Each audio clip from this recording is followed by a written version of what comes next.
Hello guys, so in this video ay pag-uusapan natin about sa ano nga ba yung mga susunod po nating gagawin after po nating mag-create or mag-sign up ng account dito sa PS Dropshipping, or kayo man po ay nakapag-create na dito ng account sa PS Dropshipping sa free account.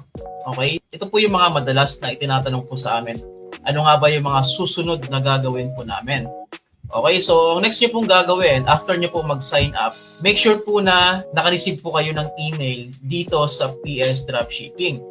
So, doon po sa email na yon, doon po namin nilalagay yung mga video link na kung saan papanoorin nyo po yon para may guide po kayo kung ano nga ba yung mga dapat po ninyong gawin dito sa PS Dropshipping. At the same time, make sure na naka-follow po kayo sa aming Facebook page na PS Dropshipping. Meron na po tayong 1,100 followers. Bakit po natin dapat gawin iyon?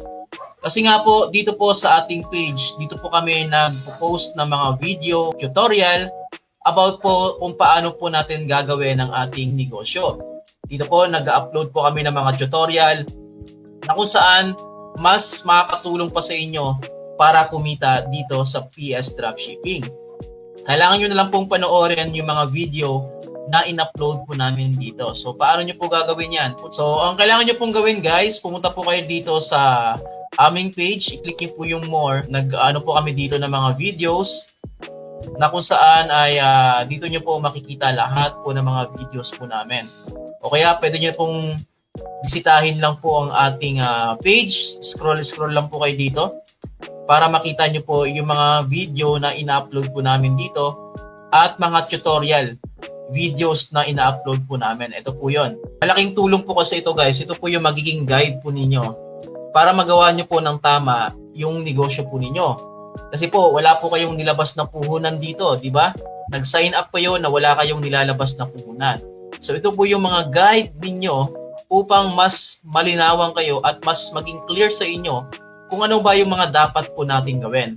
Okay, nag-upload po kami dito na ito po yung mga video na ginawa namin. Ito rin po, yung how to post Facebook group, how to create Facebook page, at paano kumuha ng mga video para po meron po tayong ipopromote sa ating Facebook page or sa ating mga Facebook account. And next, after nyo po magawa yan, is kailangan po ninyong buksan ang inyong dashboard. So, para magawa nyo po yan, example po dito, ayan si Sir Albert Lotto. So, meron po kaming email na sinend sa inyo para ma-open nyo po yung inyong dashboard. So, pag open po ninyo ng inyong dashboard, dito po yung makikita po ninyo. Ayan po. So, dito po sa referral link, ayan, mapapansin po ninyo kapag ikaw po ay naka-free account, naka 12% po yan. Pero kapag ikaw po ay naka-premium account, dito po magbabago po yung commission po ninyo, which is 35% commission na po yan. At marami po kayong mga ways to earn kapag naka-premium account po natin. So dito po, para saan po ba itong link na to? Ito po, ginagamit po natin ito sa pagpo-post po natin. Pwede kasing gamitin natin ito para general, once na ito po yung na-click nila, mapupunta po sila sa ating website. Direct po yan. Mapupunta na po sila sa ating website. Pero once na ang gusto po ninyo ay every product ay mayroon pong website link or product link, ang gagawin po ninyo, pupunta po kayo sa marketing tools. Kailangan po kapag pumunta po kayo sa inyong dashboard, na-explore nyo po ang inyong mga dashboard para po maging familiar po kayo. Kagaya po neto, para saan ba itong referrals? Yung referrals po natin, ito po yung combination ng mga nag-click ng link po sa inyo. Yung mga nag-click po sa mga pinost po ninyong link sa inyong Facebook page or sa inyong mga Facebook.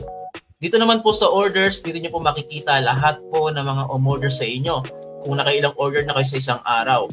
Ito pong sa conversion, ito po yung percentage rate po kung ilang po yung nako-convert na sales sa inyo kada araw. At ito pong sales, ito po yung kabuuan o total sales na nabebenta po ninyo na produkto. At dito po mapapansin po natin sa earnings, sa pag-sign up nyo pa lang, meron na po kayong 100 pesos na earnings. Yan po yung sign up bonus po namin. Kapag sa pag-sign up pa lang ninyo, meron na po kagad kayong 100 pesos. Okay? So, makukuha nyo po itong 100 pesos once na na-reach nyo po yung minimum payout po natin, which is 700 pesos. So, ang kailangan nyo na lang pong gawin ay punuan ito ng 600 pesos para po tayo po ay maka-payout. At dito po sa baba, makikita po natin dito yung mga top earner po natin. Yung mga kumikita na po dito. So, ito po yung top earner natin na si Sir Ron Quentua. Ayan, isa po yan sa mga top earner natin na kumikita na po dito sa PS Dropshipping. At sa baba, ito po, makikita po natin, naka-rank po yan. May number 1, number 2. So, makikita po natin lahat yan. At dito naman po sa details natin, dito mo natin makikita lahat po ng mga umu-orders po sa atin online. Kung kailan sila umorder, anong pangalan ng customer, ano yung in-order, magkano po yung in-order, at magkano po yung commission po natin. Dito po sa status, makikita po natin yan. May dalawang klase po ang status, kagaya po nito. Dito po sa sales natin, dalawa po yung magiging status po niyan. Example po dito si Sir, nakapag-po-order po siya at mapapansin natin sa baba, naka-pending po yan. So, bakit po pending? Unang-una po kasi bago po namin i-deliver yan sa mga customer ninyo, tawag po muna kami sa mga customer po ninyo. So, ginagawa po namin yon to confirm kung sila ba talaga yung umorder, kung tama ba talaga yung in-order, at kung yung ba talaga yung order nila, at kung tama ba yung mga address na nilagay po nila.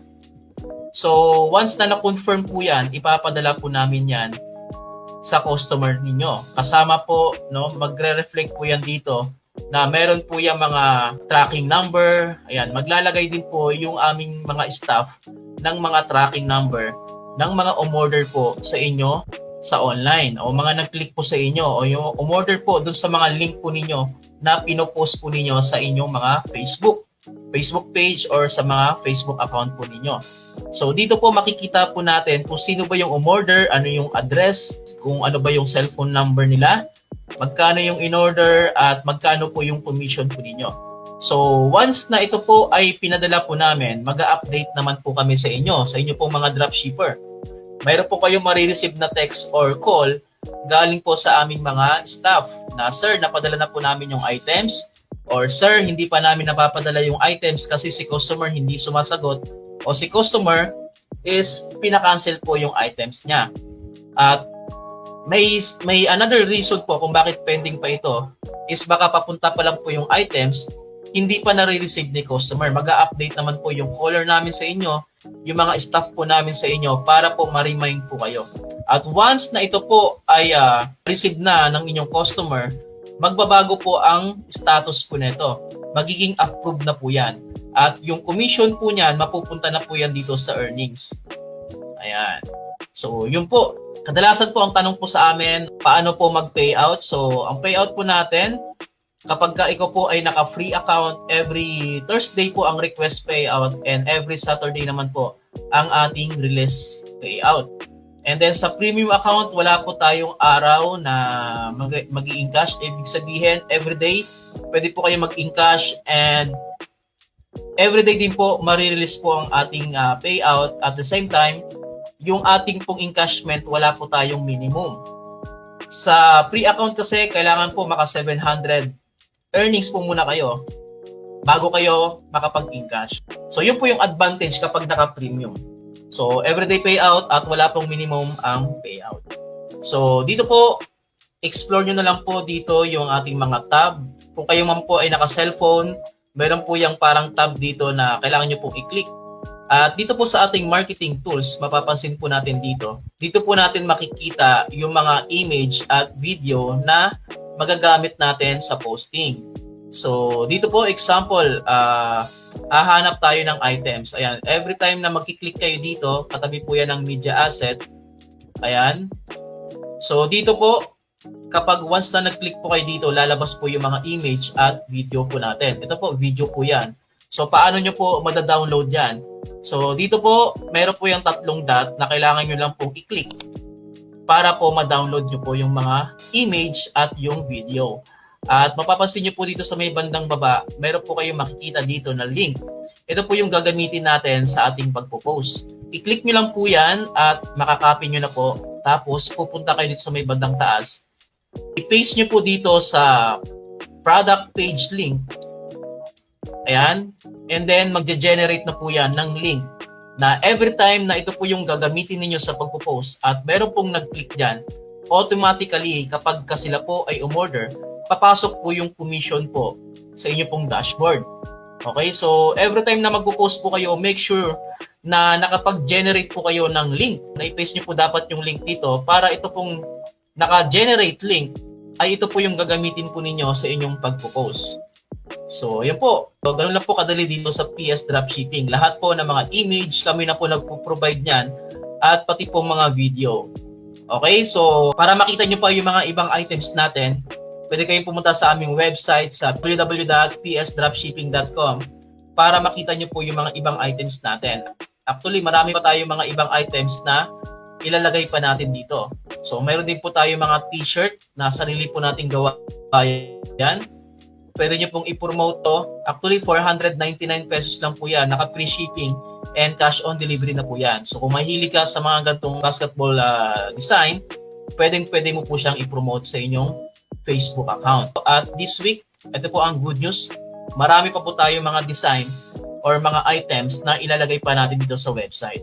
So, yun lang po. Maraming salamat sa ating lahat. And nawa, kumita po tayo at sipagin po natin ang ating negosyo para tayo po ay magkaresulta. Maraming salamat and have a nice day po sa ating lahat.